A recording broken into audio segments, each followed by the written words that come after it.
say we want to find peace, what we want is joyful peace, blissful peace, peace that has a presence, that brings something into our life, not just that just has removed the conflict.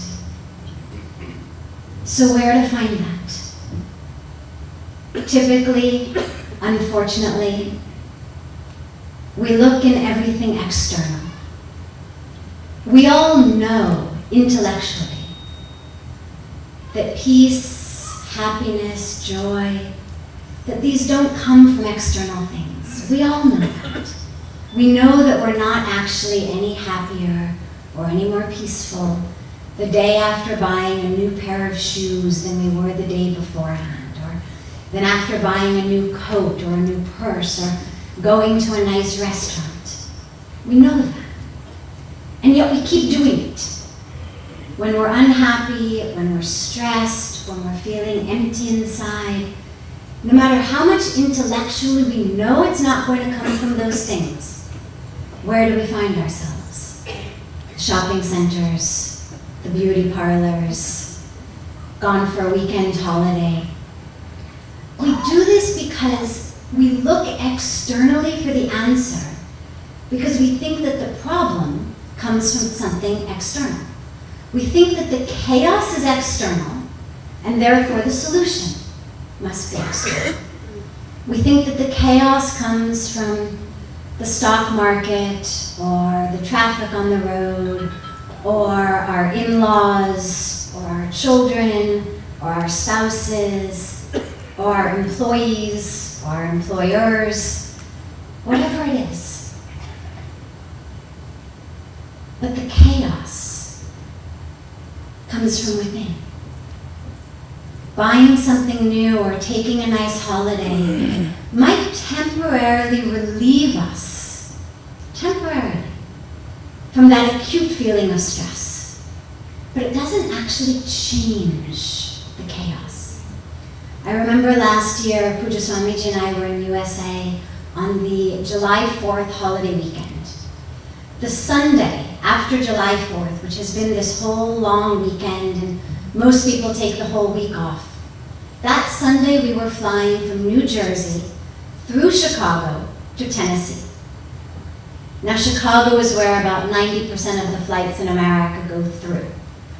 So everybody in the New Jersey airport, or a large percentage of them, needed to fly through Chicago to get to their final destination. But there was a storm in Chicago. Hence, all of the flights were either canceled or delayed. And the Newark airport was full of people in shorts, baseball caps. Everybody had just come back from their holidays. Nobody in business suits, nothing like that. All of the vacationers coming back, screaming at each other, at the gate agents, at the ticket agents. And Puja Swamiji sitting in the midst of this, watching everything. It is absolute chaos. Literally everybody is screaming, anxious, upset, as though somehow the gate agent or the ticket agent or their husband or their children is going to make the flight go through Chicago. And he's just surveying everything. And finally he looks at me, very matter-of-factly, no judgment in his voice, and he says, Bhagawati, all these people, they've just come back from vacation.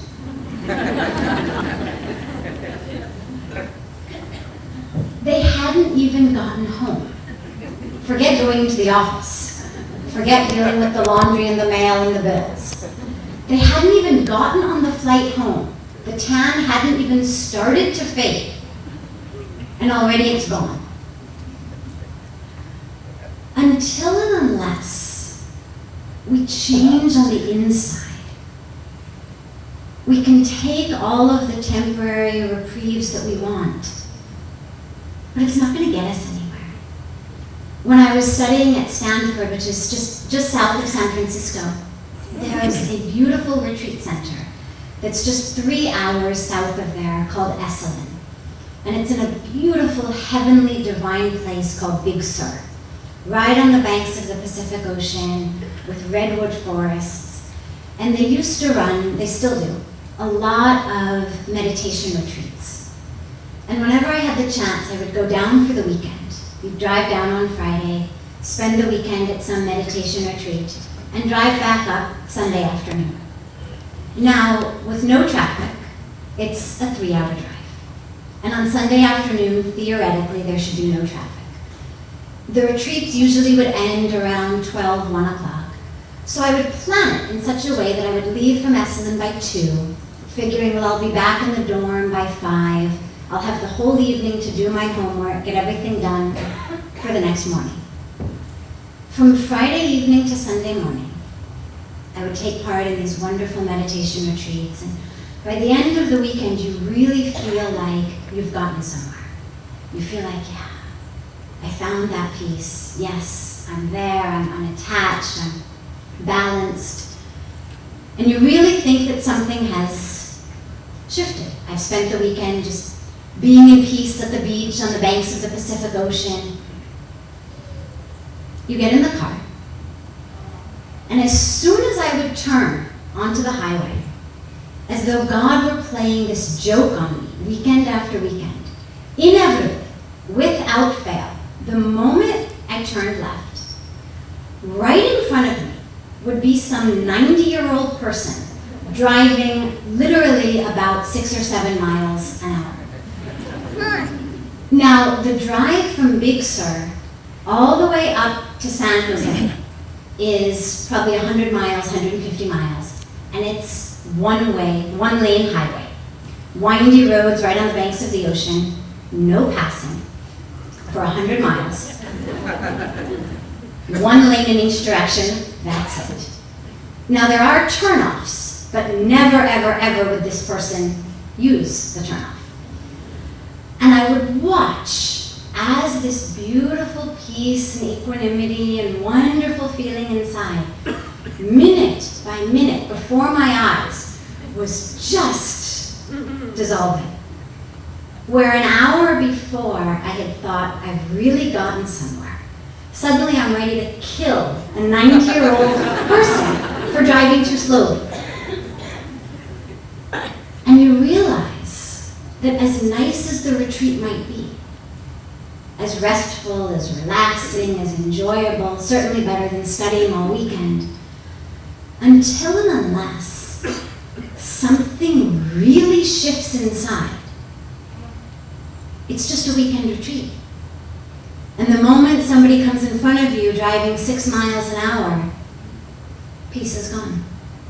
When my 3-hour drive became a 6-hour drive, I might as well not have gone to the weekend retreat. To watch more, log on to www.erosentertainment.com.